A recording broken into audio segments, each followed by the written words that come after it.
Anyway, what I want to do today is really, I'm going to be very, very straightforward and practical and try and help everybody think from a common sense point of view about the teaching of spelling.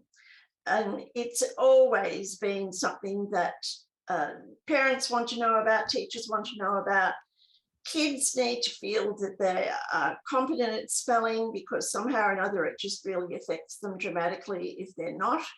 They don't like to write as much. It doesn't affect all kids that way, but it certainly does with some. And it's interesting that in the last couple of years when we in Melbourne, and I'm not in Melbourne, but I'm part of Greater Melbourne, we've been in lockdown for well over 200 days of that time. And I've worked with a lot of children online from many schools around the state and one interstate. And always the parents have asked me to help their children with spelling. And it's been very interesting for me to see what the work is that's been going home from schools for children to do in spelling. In some cases, it's been nothing. And I don't blame teachers for that. It's been a very difficult time to work online. And I think in the main, they're not quite sure what they could do with the kids when they're not with them.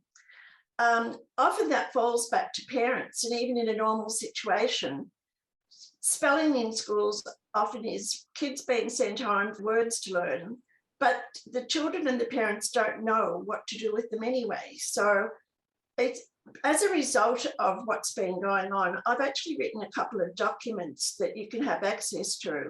And one's helping children learn high frequency words, and a teacher's version and a parent's version, so that teachers could send home the parents' version to show the parents what they could do. And the document actually takes about 140 of the most frequently used words.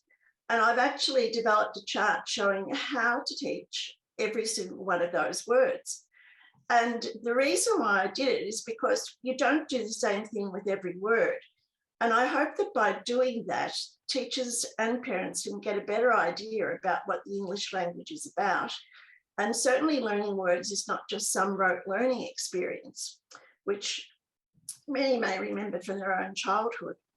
So over the two sessions, in session one, I'm going to focus more on the learning of words. And in session two, we're going to do a lot more about learning about words, which is sort of learning all of the strategies that you want to help the kids know about as having a go at spelling.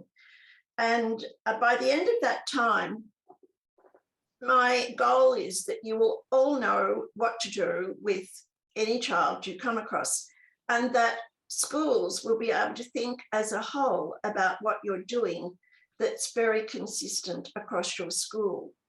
And what we'll find is that, in fact, the way that a grade one teacher might do some investigation with the children about the different ways that each sound may be represented will be the same sort of routine that a grade 5 teacher might use about finding out where do you put the apostrophe for possessive case, or how do you know whether to use which of the three theirs to use in your writing, so that whatever it is that the kids are learning about, the process is the same, one of investigation, exploration, forming hypotheses, and kids really figuring out what's going on, rather than someone telling them and when they get things all mixed up.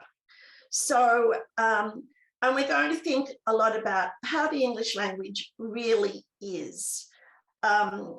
It's amazing to me the number of programs on the market that are totally based on something that the English language is not.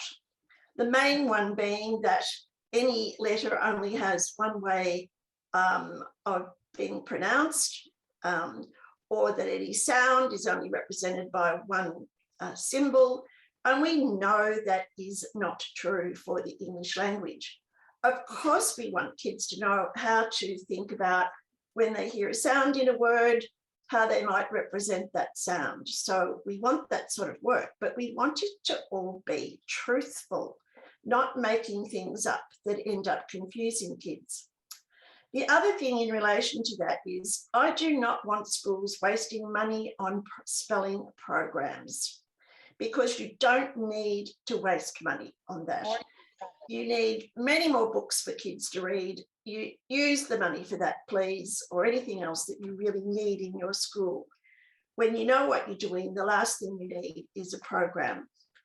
Now, the main reason for that is because the only reason for anyone to learn how to spell conventionally is so that other people can read our writing.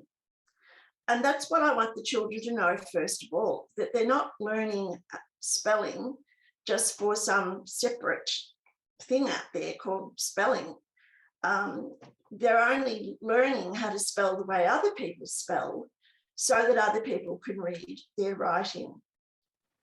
Now, of course, that means in order for that to happen, you have to have a classroom where children have the opportunity to write frequently, not just during literacy sessions, but of course in all subject areas they're writing, and that other people need to read that writing, not just you as a teacher, but other students also need to read the students' writing, read each other's writing, because that's when, you know, they give very honest feedback. They say, I'm not sure what this word is, what do you mean it to be? And that's what kids then realize, well, gee, I need to figure out how to spell.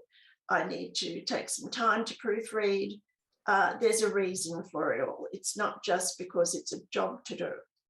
So I'm always saying to kids things like, I've noticed in your writing that you're doing this, this, this, and this. I'll tell them the things they're good at, and I'll say, I can see something you need help with is, and therefore let's learn about it.